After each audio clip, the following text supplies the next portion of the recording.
contract itu kan you have to determine the punya fair value. So once you identify the fair value, the valuation models can help investor to decide lah whether the asset is overpriced, underpriced, ataupun fairly priced. Right? What about risk model? Risk model ini quantify, measure potential losses due to market fluctuations ataupun market changes. Okay? Market changes. So market fluctuation can be interest rates, exchange rates, stock prices that tends to fluctuate. So risk model is used to measure the potential losses due to market fluctuation, maksudnya due to interest rate fluctuation, due to exchange rate fluctuation, atau due to stock prices fluctuation. Okay, so this risk model ini, it helps the financial institution to prepare for adverse movement. Adverse apa dia? Interest rate movement, adverse exchange rate movement, adverse stock prices movement. It helps them to prepare for adverse movement and set aside capital to cover their potential losses. So there are two key techniques that is used to measure risk, to measure potential losses. VAR and stress testing. Okay, I'm sure you still remember what is VAR and stress testing. So VAR itu, look at the next note here. Okay, VAR, value at risk, is actually estimate the maximum expected losses at a certain confidence level over a given time period. Ini definition deh. As it value at risk maksudnya estimate the maximum expected loss at a certain confidence level over a given time period. So it can be a one day, kalau contohnya kalau ada soalan a one day VAR of 1 million 95% confidence, apa maksudnya? Maksudnya there is 5% chance the loss exceeded 1 million in one day. One day. So ini adalah a given time period lah. A one day VAR of 1 million. Ini adalah expected loss kita.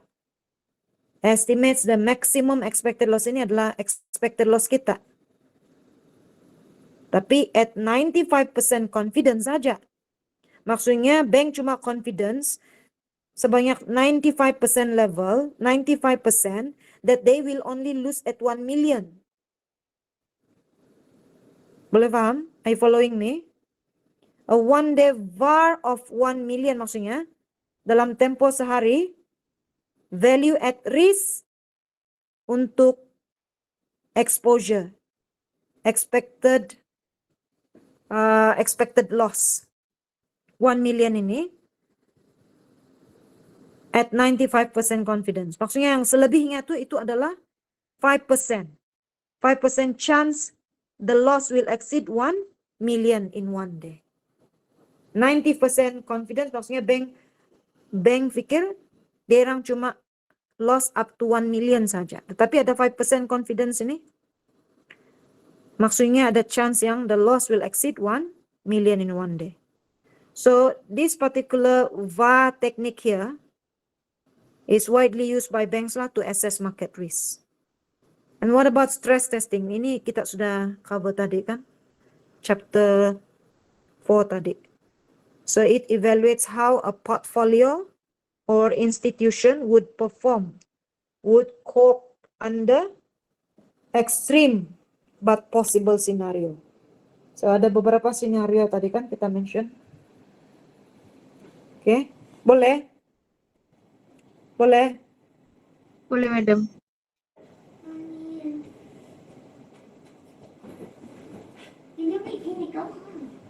Okay, so let's look at here. Ini adalah I've already mentioned about this just now. Yeah, go now. You can. You just need to close the door, okay? Yeah, close the door. Yeah. So value at risk, I've already defined it earlier. So VAR estimates, ini kan tadi itu, dia punya maximum expected loss over a given period with a specific confidence level. Saya sudah mention juga. And it is used in risk management, it is used in portfolio management and regulatory compliance. So it measure apa dia? Market risk, credit risk, operational risk. So VAR helps financial manager and investor assess potential losses in a portfolio ataupun for the institution and decide on appropriate risk mitigation strategy. Okay, so risk mitigation strategy. So bila kita kira tu yang credit VAR, kan? Credit value at risk. So apa kita punya langkah berjaga-jaga? What is our risk mitigation strategy? When they know this, when they identify, so what is the risk mitigation?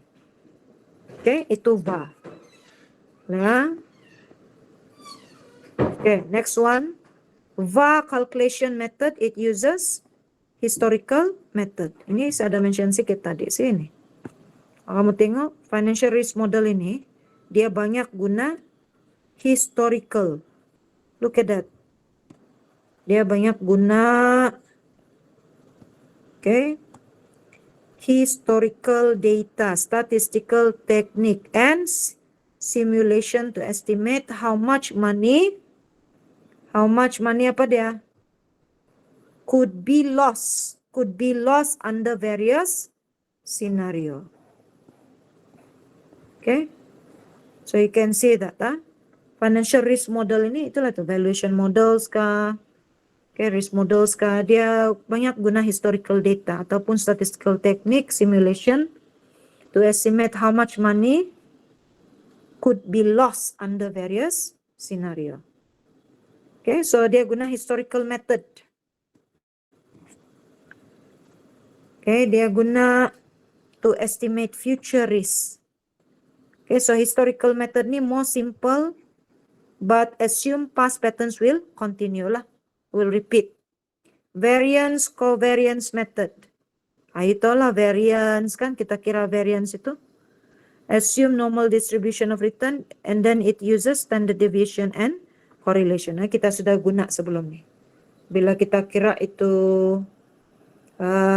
correlation, default correlation, kita guna inilah. Okay. Distributions of potential losses pun kita kira guna standard deviation. Another one is Monte Carlo simulation. Okay.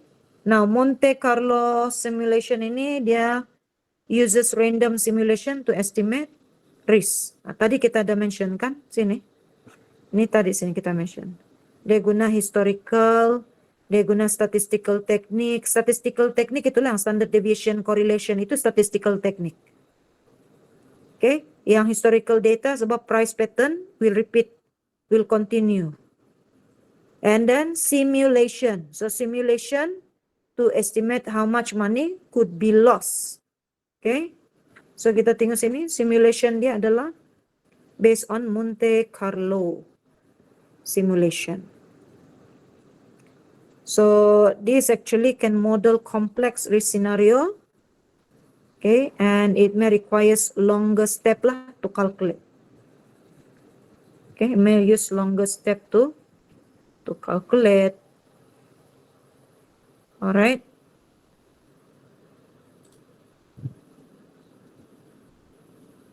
So let's look at the formula.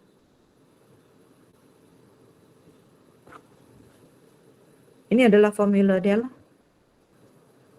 Okay, formula dia. So as you can see here, yang simbol begini, VAR equal to expected return. Kita boleh buat dia dalam begini. Expected return minus Z score. Okay, and this darab with the standard deviation. And for example, 95% confidence level, Z equal to 1.65. So portfolio mean return 1.5, portfolio standard deviation 5%. So kalau kita plug into the formula, kita start dengan portfolio mean return, which is 1.5, minus in bracket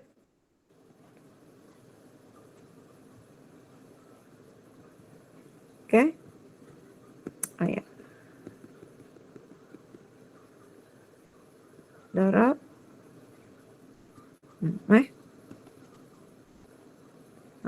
gitu. So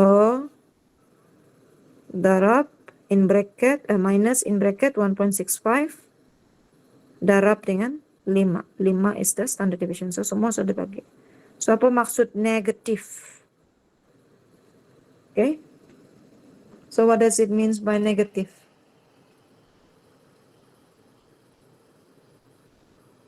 Negative. This means at a 95% confidence level, kan ini 95% confidence level. At a 95% confidence level, the portfolio is not expected. The portfolio, okay, kita tulis lah kan. So you also can tulis. So this interpretation ya.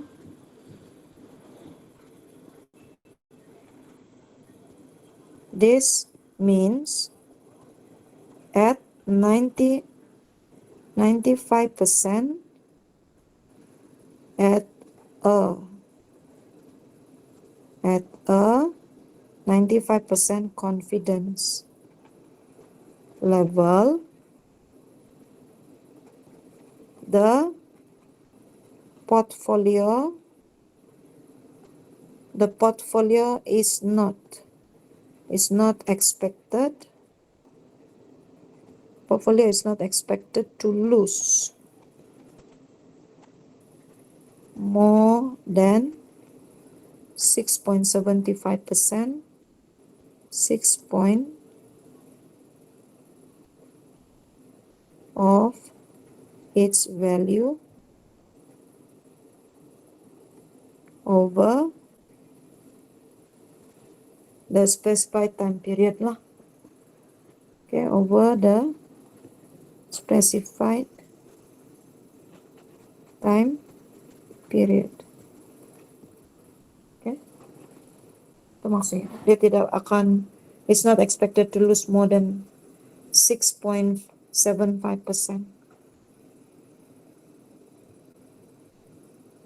Okay. So Z-score tuh kamu sudah pernah nampak sebenarnya masa buat ambil subjek investment management and portfolio analysis, Z-score. Okay. So kalau biasanya, okay, ini yang Z-score nih, dia ada dia punya formula lah. Z-score nih, okay, Z-score and confidence level lah. So biasanya common confidence level adalah contoh kalau 90% dia punya Z-score adalah 1.28. Kalau 95% maksudnya Z-score dia adalah 1.65. Ya, itulah dia letak sana Z 1.65. Kalau dia 99%, Z-score dia ini 2.33. So if you have higher confidence, maksud dia di sini more, which means the portfolio has more conservative risk estimate, more conservative risk measure. Okay, more conservative risk measure. So kalau dapat negatif bar, so apa maksud dia sini negatif? Ya, maksud negatif. So a negative VaR indicates a potential loss.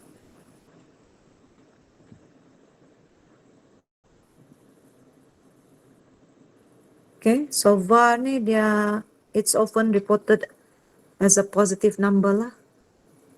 Tapi kalau dia negative, maksudnya it indicates positive, a potential loss. Okay, tapi VaR ni selalunya dia indicate, it's often indicate positive number lah. Alright.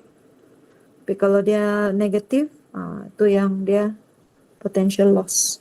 So this means at a 95% confidence level, the portfolio is not expected to lose more than 6.75% of its value over the specified time period. Okay.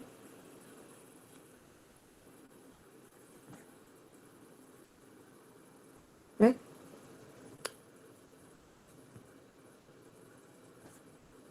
VaR application. VaR application ini, VaR ini, like I said tadi lah, it is basically used by bank, kan, financial institution, investment firms, okay, to calculate capital reserve based Basel Accord. So it applied in portfolio risk management. It helps corporate financial officer in risk assessment, and financial institution use VaR to set risk limits, determine capital adequacy, and inform investment strategy. So ini sebenarnya kamu boleh jawab itu yang soalan uses of credit VaR. Masih ingat tuh soalan dalam tutorial kita? VaR application. Kamu boleh jawab guna nih. It used by banks to calculate capital reserve. It is applied in portfolio risk management. It helps corporate financial officer in risk assessment. Okay, whereby financial institution use VaR to set risk limits. Okay, determine capital adequacy and inform investment strategies lah. Alright. So portfolio, kalau dalam portfolio risk management tu, sebab portfolio manager sedang guna VaR ni to assess risk exposure in the ini. Okay, kalau dalam portfolio risk management, it is applied in portfolio risk management. Kenapa? Sebab portfolio manager use VaR to assess the risk exposure, of the investment portfolio lah. Okay.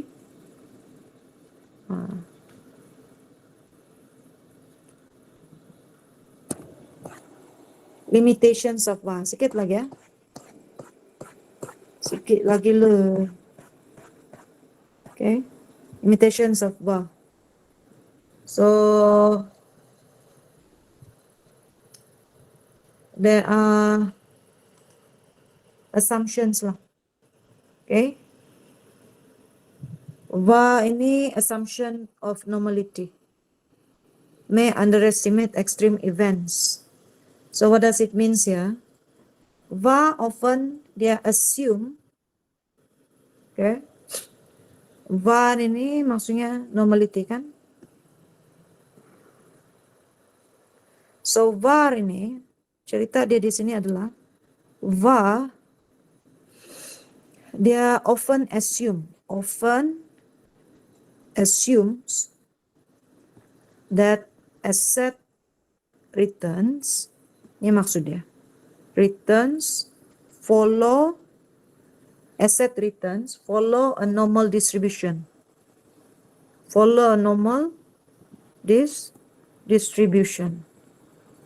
Distribution. Okay.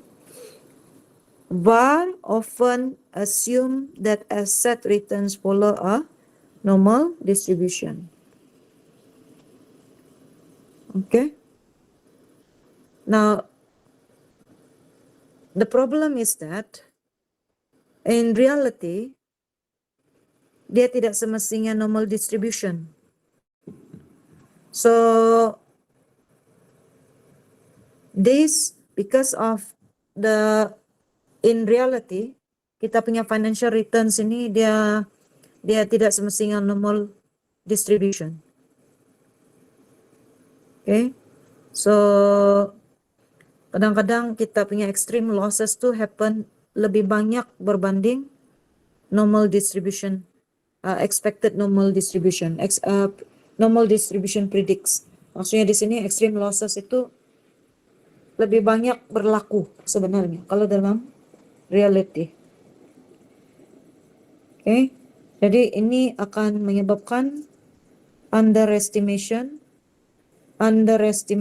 of risk, especially during financial crisis.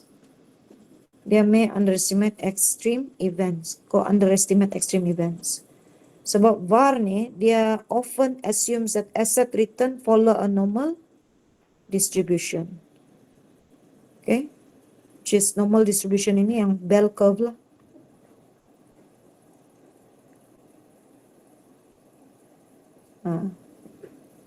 Normal distribution. Okay? Pergi baca balik apa maksud normal distribution. So the problem is that in real world financial returns, in reality, kita punya financial returns tu often exhibit fat tails. Okay, fat tails. Ini fat tails ini saya mau explain balik, tapi suggest you to just read them. Pergi cari dia. Apa maksud dia normal distribution dan fat tails. Okay, kita punya financial returns ni, instead of dia normally distributed, dia lebih kepada fat tails. Okay, fat tails. Our financial returns too often exhibit fat tails. Our financial returns bukan selalu normal distributed. Dia lebih kepada fat tails, berat sebelah. Kenapa dia berat sebelah? Sebab kita punya losses itu lebih besar daripada that normal distribution, our financial return tu. So this can lead to underestimations of risk. Okay, underestimations of risk. Ini yang maksud dia ada tail tu. Okay, ignores tail risk. Dia ignore ni. Kita punya return tu dia lebih ke ni. Kamu cari maksud dia. Fat tails apa, normal distribution apa, baca. So what does it means by ignore tail risk? So it means that it does not account for catastrophic losses. So tengok bahaya kan? It ignore lagi tu. Ignore tail risk. Maksudnya it does not account for catastrophic losses. Are you all there? Yes, Are you all there? Yes, Doctor. Yes, madam. Dokter. Okay. Right, thank you for the feedback. Takut nanti hilang, tiada tahu di mana sudah saya. Sana imago sudah. Okay. Right, so now apa maksud dia ignore tail risk tadi itu? Ignore tail risk, itulah tadi. VAR often assumes that asset return follow a normal distribution. But in reality, our financial returns often exhibit fat tails. What does it mean by fat tails? Maksudnya kita punya instead of returns is normally distributed, our extreme losses happen more frequent than a normal distribution. Itu maksud dia. Tapi now what is mean by ignore tail risk? Maksudnya di sini VAR only tells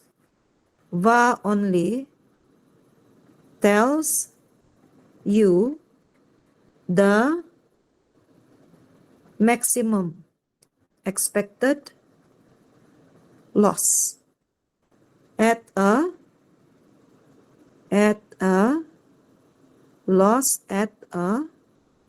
given confidence level. Ya, contohnya 95%, begitu. But it does not account for losses beyond this. Kan that's the reason why kita kena cari lagi tuh unexpected loss berapa.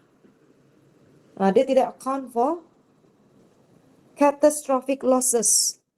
Maksudnya losses beyond this 95%, beyond this threshold. Okay? So VaR only tells you the maximum, tells bank the maximum expected loss at a given confidence level. It does not account for losses beyond the threshold ini, 95%.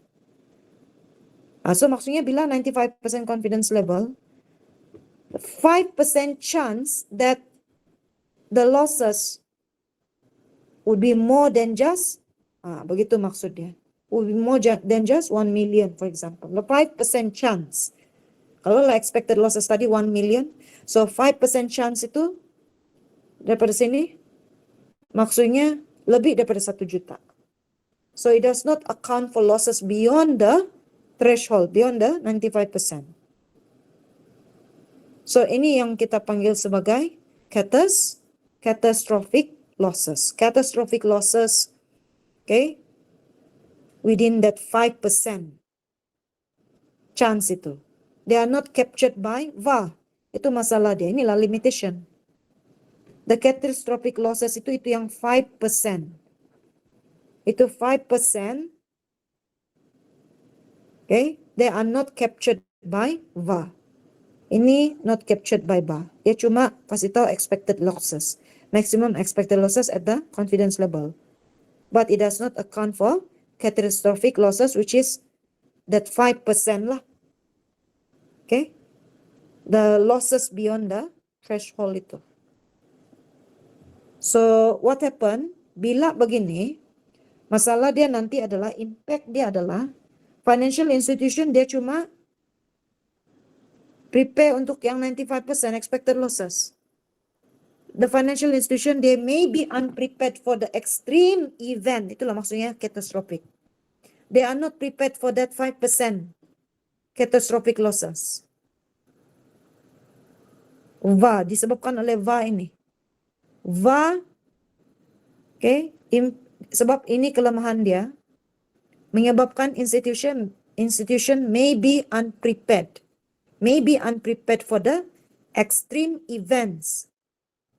Okay, such as market. Itulah yang crisis tuh, global financial crisis. Mereka tidak prepare untuk that 5%. The losses beyond the